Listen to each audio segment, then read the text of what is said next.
তুমি তাহলে হিরো গুন্ডা? লোকে ওই নামে ডাকলেও বাবার দেয়া নাম আমার আরেকটা আছে স্যার, আর সেই নামে আপনিও আমাকে একসময় আদর করে ডাকতেন। আমি ডাকতাম মানে? তোমাকে কি আমি? জি চেনেন স্যার। স্থান কাল পাত্রের সাথে আমার নামটা বদলে গেলেও এই হিরোর ভেতরের মানুষটা বদলায়নি স্যার।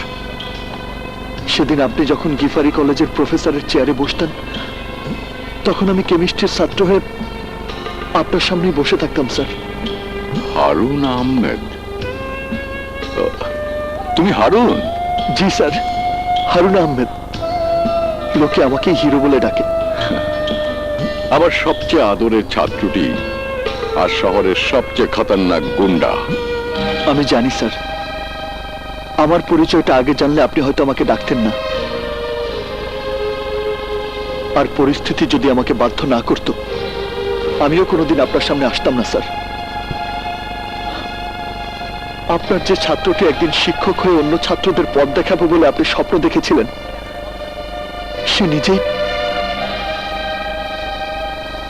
নিজেই আজ পথ হারিয়ে বসে আছে। কিন্তু কেন? তুমি কি তোমার থেকে বিচ্যুত হয়ে গেছো? সবকিছু জলাঞ্জলি দিয়ে শেষ পর্যন্ত গুন্ডামি করতে শুরু করেছো? ছি ছি। গুন্ডামি আমি বাধ্য হয়ে করছি স্যার, কিন্তু আদর্শ থেকে বিচ্যুত হয়ে নয়। তো কেউ সেই নীতি থেকে আমাকে সরাতে পারেনি স্যার। আদর্শ নিয়ে গুন্ডামি করার মধ্যে কিসের বাহাদুরি? যে গুন্ডা সে তো গুন্ডামি করবে, লোকে তাকে ঘৃণাই করবে। তুমি জানো, আজ তোমার পরিচয় পেয়ে নিজের উপর আমার ঘেন্না হচ্ছে। ঘেন্না? ঘেন্না আমার উপর কেন হবে স্যার? ঘেন্না তো হওয়া উচিত আপনাদের। আরে আপনারা আমাদের মতো ছাত্রদের শিক্ষা দেবার পর তাদের কোনো কাজের ব্যবস্থা করতে পারেন না। ঘেন্না তো আপনাদের হওয়া উচিত, যারা আমাদের চোখে নীতি আর আদর্শের সাদা কাফন দিয়ে পট্টি বেঁধে দেন, বাধ্য করেন তার সম্পূর্ণ বিপরীত সমাজ ব্যবস্থার দ্বারে দ্বারে ঠোকর খেতে। ঘেন্না তো আপনাদের মতো হওয়া উচিত, যারা আমাদের মতো বেকার যুবকদের অসহায়ত্বের সুযোগ দিয়ে তাদের ক্যাডার হিসেবে ব্যবহার করে ক্ষমতার গদিতে বসে আমাদেরকে ছুঁড়ে ফেলে দেন ডাস্টবিনে। তখন এই সমাজ, এই সংসার আমাদেরকে ঘৃণা করে।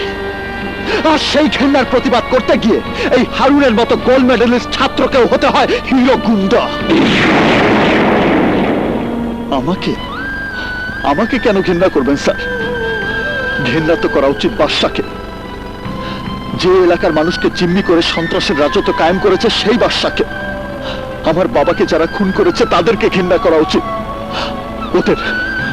ওদের কারণে আমার বোন আত্মহত্যা করেছে, সেই বাদশাকে ঘৃণা না করে আপনি ঘৃণা করছেন আমাকে। আমাকে ঘৃণা করছেন আপনি। বলতে পারেন স্যার, কেন আমরা অন্যায় অবিচার সন্ত্রাসের বিরুদ্ধে প্রতিবাদ করতে গিয়ে হয়ে যায় গুন্ডা, মাস্তান, হাইজ্যাকের চাঁদাবাজ, সন্ত্রাসী? এর জবাব দিতে পারবেন স্যার? পারবেন না, কিন্তু আমি পারি। দারিদ্র্যের খোলা আকাশের নিচে বেইমানি আর অত্যাচারের ঝোড়ো বাতাসে আমার নীতি আর আদর্শের গায়ে মরচে ধরে গেছে। সেই সমস্ত জঞ্জাল পরিষ্কার করে এই হিরো এলাকার জনগণ নিয়ে 7 দিনের মধ্যে সন্ত্রাস, চাঁদাবাজি, দুর্নীতি বন্ধ করে দিতে চাই। মাত্র 7 দিন স্যার। আপনার সহযোগিতা আমি ভিক্ষা চাইছি স্যার।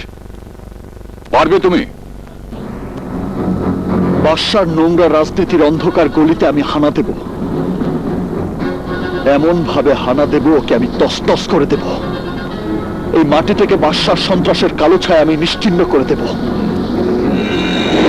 আমি জানি স্যার, এই শহরের মাস্তান কারা, সন্ত্রাসী কারা, কারা চাঁদাবাজ। আমি জানি দুর্নীতিবাজরা কে, কোথায়, কিভাবে, কত টাকা আত্মসাৎ করেছে।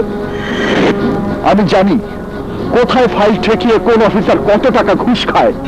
আমি জানি কোন ভূমিদস্যু কার কতটুকু জায়গা বেদখল করে আছে।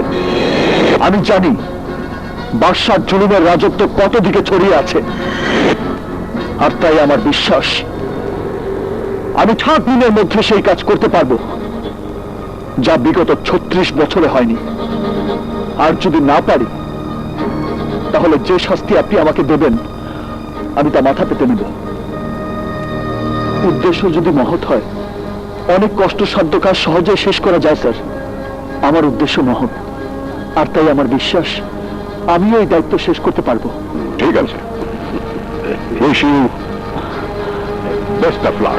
Thank you sir.